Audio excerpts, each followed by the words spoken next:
Donald Trump के दूसरी बार America के सदर बनने के बाद वहां की पॉलिटिक्स में एक अर्थक्वेक है, एक जलजला आया हुआ है।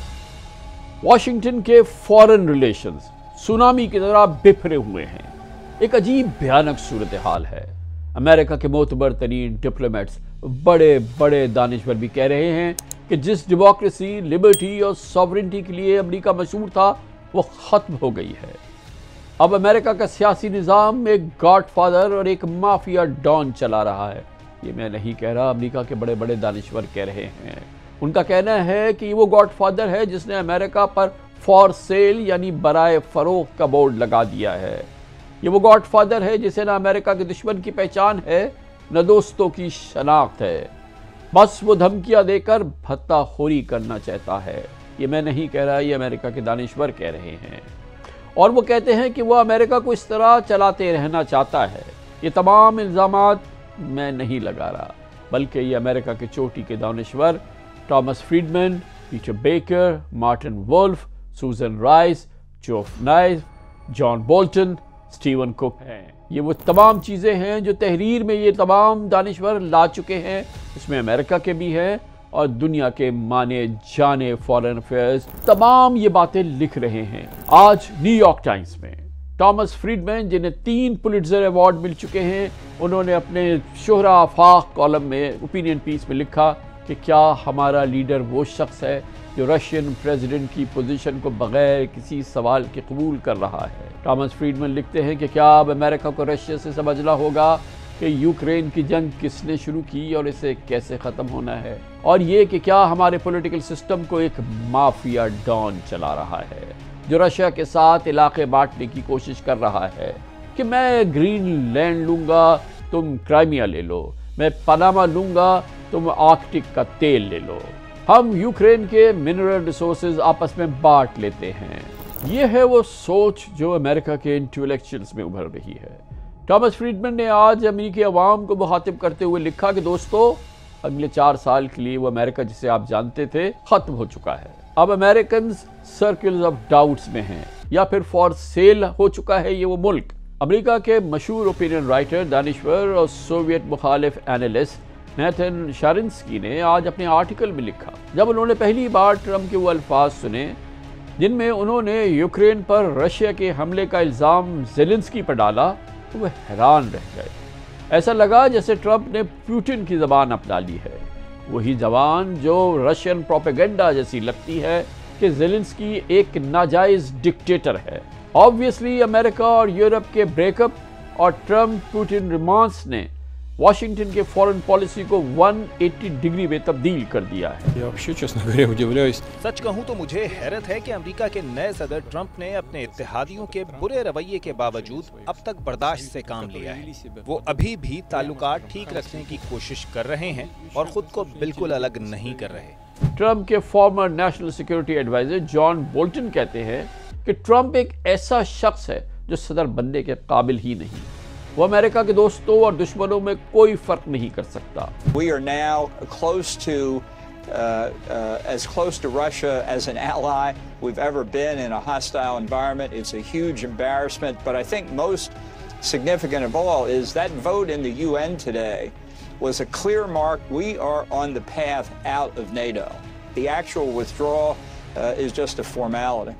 It's just unthinkable that a president could do that. This is somebody who is not fit to be president. He can't tell America's friends from its enemies. New York times में ही आज उसके शोहरा आफाक कॉरेस्पॉन्डेंट पीटर बेकर ने अपने analysis में लिखा कि शायद Trump अमेरिकी पावर को एक प्रोटेक्शन रैकेट के तौर पे चला रहे हैं, यानी एक ऐसा कारोबार जिसमें ताकतवर कमज़ोर को प्रोटेक्शन देने के बदले में भारी भत्ता देना पड़ता है।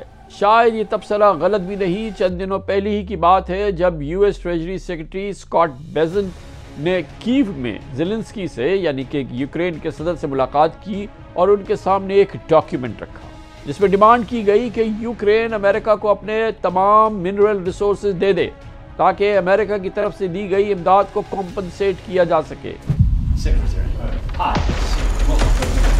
President, his message that he will support Ukraine and he really wants to stop this war.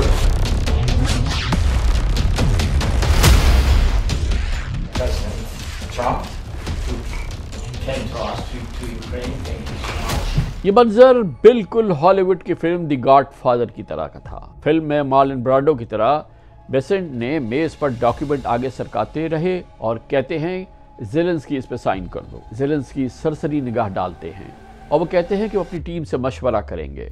Besant दोबारा कागज़ उनकी तरफ धकेलते हैं और कहते हैं you really need to sign this. ये फिल्मी सीन इस बात को साबित करता है जो मैं इससे पहले अपने वीलॉग्स में ट्रम्प की वैनगार्ड स्कॉट के हवाले से ऑन माई रेडार में एक्सप्लेन कर चुका हूँ। इसमें ट्रम्प की हॉकिश कैबिनेट के एक एक मेंबर का बैकग्राउंड है।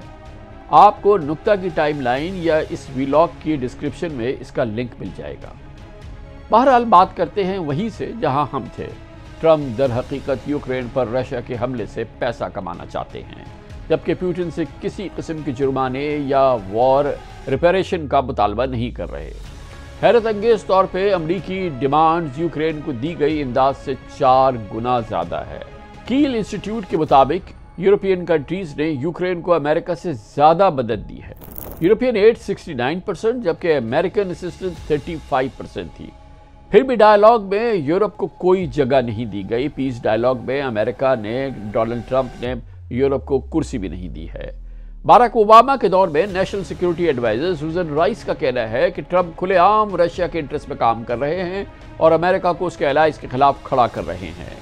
Donald Trump is doing a number of things that benefit only Xi and Putin. बज़ाहिर अब यूक्रेन एक ऐसे एग्रीमेंट के करीब पहुंच चुका है जिसके तहत उसे अपने नेचुरल रिसोर्सेज से हासिल होने वाली आमदनी एक बड़ा इसका हिस्सा अमेरिका को देना होगा। लेकिन इस एग्रीमेंट में रशियन एग्रेशन को रोकने के लिए कोई सिक्योरिटी या गारंटी नहीं, बल्कि American national security adviser Mike Waltz का इस पर सिर्फ इतना कहना है कि यूक्रेन के लिए इससे बेहतर क्या हो सकता है कि वो अमेरिका के साथ इकोनॉमिक पार्टनरशिप कर ले। हार्वर्ड यूनिवर्सिटी के प्रोफेसर जोसेफ नाय ने CNN पर फरीद जकरिया को इंटरव्यू में कहा कि ट्रम्प की स्ट्रैटेजी शॉर्ट टर्म में शायद कामयाब हो, लेकिन लॉन्ग टर्म में डिजास्टर होगी। उनका कहना था कि इस तरह अमेरिका के एलाइज, उसके तमाम इत्तेहादी नाराज हो जाएंगे और दूसरे मुल्क जैसे चाइना को नए ताल्लुकात, नई डिप्लोमेटिक रिलेशंस बनाने का मौका मिल जाएगा। फॉरेन पॉलिसी मैगजीन में स्टीवन कुक ने लिखा कि ट्रम्प की पुतिन से मिलकर यूक्रेन से डील एक किस्म की कोएसिव रिकवरी है या भत्ताखोरी है। उनके मुताबिक अमेरिका या किसी भी दूसरे मुल्क ने कभी जंग के दौरान अपने एलाइज से पैसे या रिसोर्सेज का तकाजा नहीं किया। ये अमेरिका एक नई तारीख और डोनाल्ड ट्रंप एक नई तारीख रकम कर रहे हैं। ट्रंप की ये ट्रेड डिप्लोमेसी उसकी एलाइज को, इत्तेहादियों को वाज़ेह पैगाम देती है कि अमेरिका पर भरोसा ना करो और दुश्मनों को इशारा देती है कि अमेरिका को अगर अच्छा सौदा मिले तो वो किसी चीज़ पर भी कॉम्प्रोमाइज़ कर लेगा। अपनी गवर्नमेंट के पहले माह में ट्रंप ने ग्लोबल डिप्लोमेसी को हिला कर रख दिया जब अमेरिका ने यूनाइटेड नेशंस की जनरल असेंबली में इस रेजोल्यूशन के खिलाफ वोट दिया पीर को, जिसमें रशिया के यूक्रेन पर हमले को कंडेम किया गया था। वो मुल्क जिनके साथ ट्रंप ने रशिया के हक में वोट दिया उनमें नॉर्थ कोरिया, बेलारूस और सूडान जैसे मुल्क शामिल है। और मुल्क जिनके खिलाफ ट्रंप खड़े हो गए थे उनमें UK, France, Germany, Canada, Italy, Japan और दीगर बड़ी डेमोक्रेसी शामिल थी। अमेरिका इनके साथ खड़ा नहीं हुआ बल्कि रूस के साथ खड़ा हुआ। इस तरह यूनाइटेड नेशंस की सिक्योरिटी काउंसिल में अमेरिका ने रशिया और चाइना के साथ मिलकर उस रेजोल्यूशन को सपोर्ट किया, जबकि फ्रांस, यूके और दीगर मुल्कों ने एब्सटेन किया था। फाइनेंशियल टाइम्स में उसके नामी ग्रामी कॉलमिस्ट मार्टिन वुल्फ का कहना है कि ट्रंप गवर्नमेंट के पहले ही महीने में वर्ल्ड वॉर 2 के बाद बनने वाले वेस्टर्न ब्लॉक और नेटो अलायंस को खत्म कर चुका है।